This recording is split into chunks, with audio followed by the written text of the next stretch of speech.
Hello students, welcome to the channel. So आज हम start करेंगे इंडियन ज्योग्राफी। और इंडियन ज्योग्राफी फर्स्ट लेक्चर में फर्स्ट टॉपिक में हम पढ़ेंगे India and its extent. So the first fact about India, पहले फैक्ट्स पढ़ लेते हैं। India was a part of Gondwana land. India Gondwana land का पार्ट था पहले। लॉरेशिया लैंड और गोंडवाना लैंड दो पार्ट थे किसके, इंडिया के बने थे। जो उसमें से गोंडवाना लैंड का पार्ट इंडिया था जो कि साउथ में था, फिर वो मूव करके नॉर्थ में आया है ना। पहले सदर्न हेमिस्फीयर पे था इंडिया, गोंडवाना से जुड़ा हुआ था। Then in terms of area, it is seventh in position in the world, और it occupies 2.4% of the total world's area। World के टोटल एरिया का 2.4% इंडिया ऑक्युपाई करता है।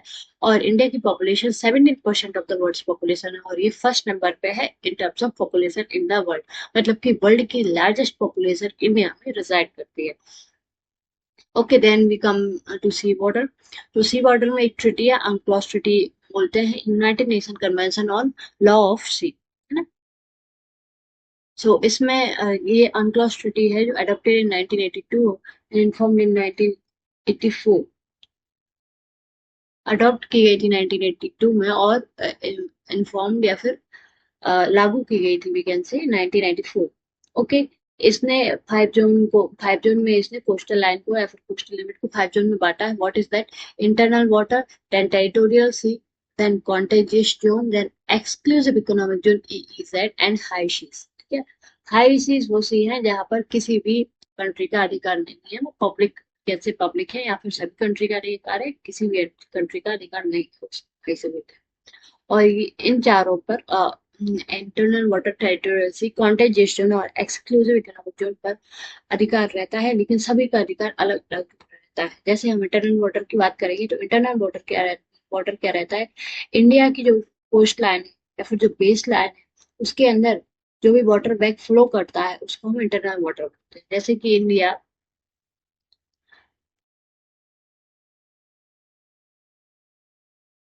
कि यहाँ पर ये इंडिया है ना, ये इसकी कोस्ट लाइन है, इंडिया की कोस्ट लाइन है। कोस्ट लाइन के अंदर कयाल हम बैक वाटर्स सुनते हैं, और भी बैक वाटर्स है, तो ये कोस्ट लाइन के अंदर इम्बिट कर जाता है वाटर, है ना, उसको हम बैक वाटर बोलते हैं।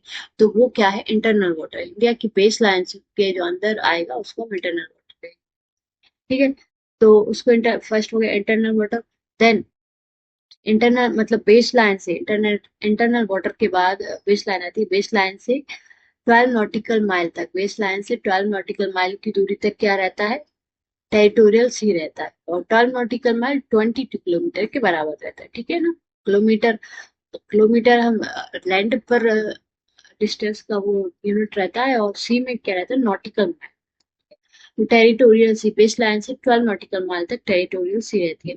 देन टेरिटोरियल सी के बाद, टेरिटोरियल सी से फिर 12 नॉटिकल माइल तक क्या रहता है? कॉन्टिगियस जोन रहता है ना। टेरिटोरियल सी के बाद कॉन्टिगियस जोन रहता है 12 नॉटिकल माइल तक। फिर एक्सक्लूसिव इकोनॉमिक जोन रहता है 200 नॉटिकल माइल तक। कहाँ से? बेस लाइन से 200 नॉटिकल माइल तक एक्सक्लूसिव इकोनॉमिक जोन रहता है। ठीक है ना।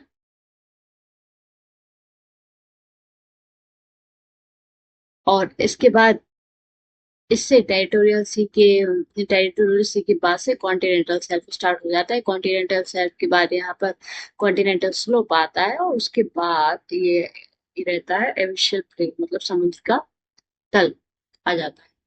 और यहाँ हाई सीज रहते हैं। हाई सीज पे इंटरनेशनल एयर स्पेस रहती है, इसमें नेशन का कोई अधिकार नहीं रहता है।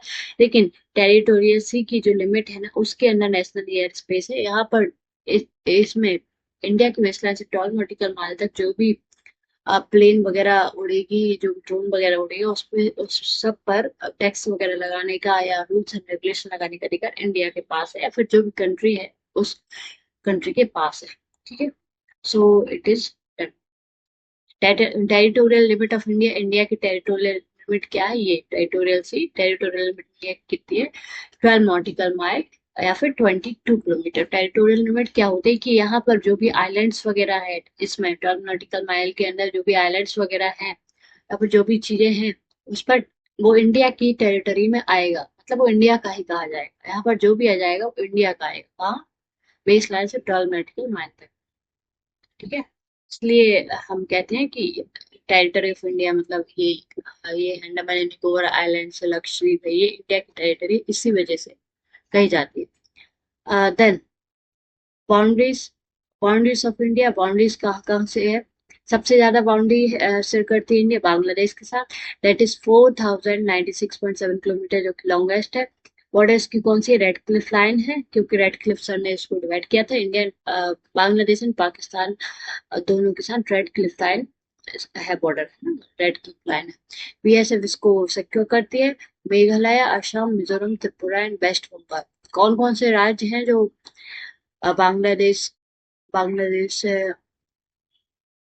के बॉर्डर पे है? That is West Bengal. यहाँ से स्टार्ट करेंगे हम, वेस्ट बंगाल, देखिए West Bengal, then Meghalaya, then Assam and then Tripura और देन मिजोरम।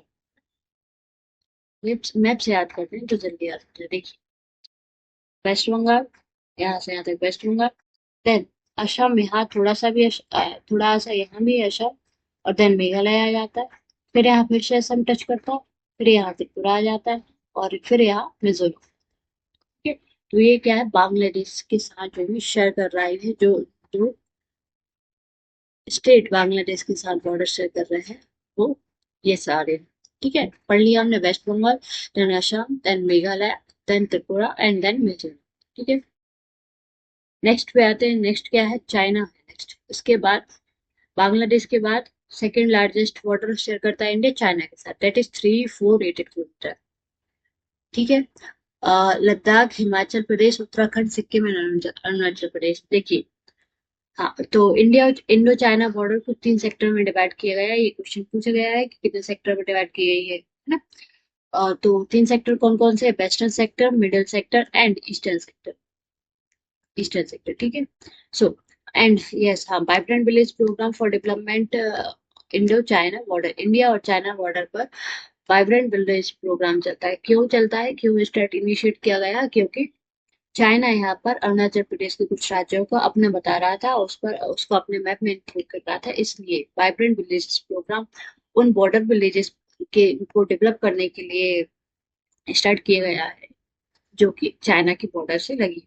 ठीक है, ये सेंट्रली स्पॉन्सर्ड स्कीम है वाइब्रेंट विलेजेस, सेंट्रल स्पॉन्सर्ड है, सेंट्रल सेक्टर स्कीम रहती है जहाँ 100% फंडिंग सेंट्रल गवर्नमेंट की रहती है, सेंट्रल सेक्टर स्कीम रहती है। लेकिन ये कौन सी स्कीम है? सेंट्रल स्पॉन्सर्ड स्कीम, मतलब कुछ पैसा आधा सेंट्रल गवर्नमेंट देगा और आधा स्टेट गवर्नमेंट